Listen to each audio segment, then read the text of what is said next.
what is it about math and these kind of tricky puzzles that just intrigues people so much? Have you spent time thinking about that? Well, I have a little bit. Um, and I don't take it for granted that it intrigues everyone. Some Meaning that it people doesn't run, actually intrigue everyone, but it yeah, intrigues a lot of even people. mathematicians, even mathematicians and computer scientists. Uh, Many of them run when they hear puzzle. Oh no, they'll say, "I'm no good at puzzles. I'm leaving the room." Okay. And it is certainly true that that you can do good. In fact, you can do great mathematics without being a puzzle solver kind of a person. Um, and great computer scientists, great computer science as well. Um, there's some kinds of math and computer science where you create structures of things.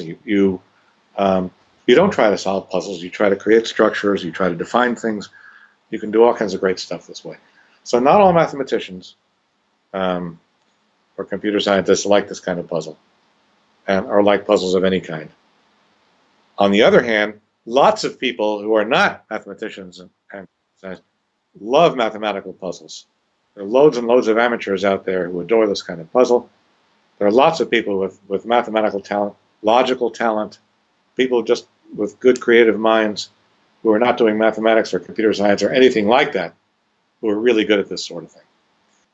If you like puzzles, um, obviously they're good for, you know, mental exercise, keeping the mind sharp. But mathematical puzzles really do introduce you to techniques that you can actually use in solving problems that you run across.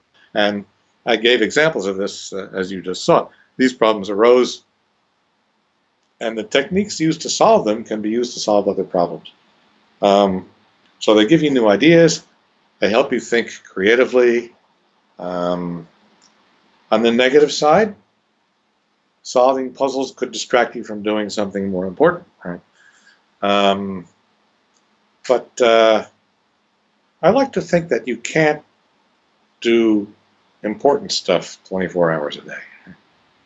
You need to spend some time doing stuff that's just fun.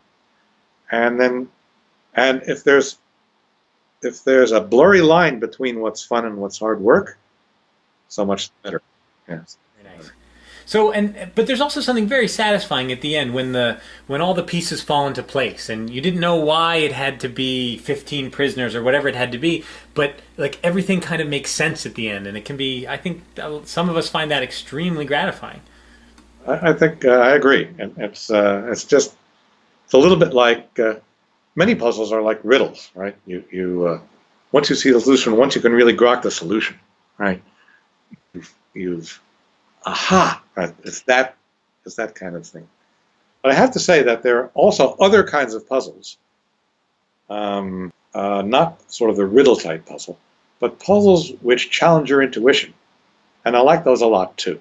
And those have a different function, which is to keep your mathematical intuition from running off the rails, to get you to distrust certain notions of, for example, probability. A lot of probability, which we humans invented to try to deal with all the uncertainty that's in the world from our perspective, is something that we don't always know how to deal with, and puzzles involving probability, especially ones with very counterintuitive results that you try to prove or disprove, can really help you keep sharp.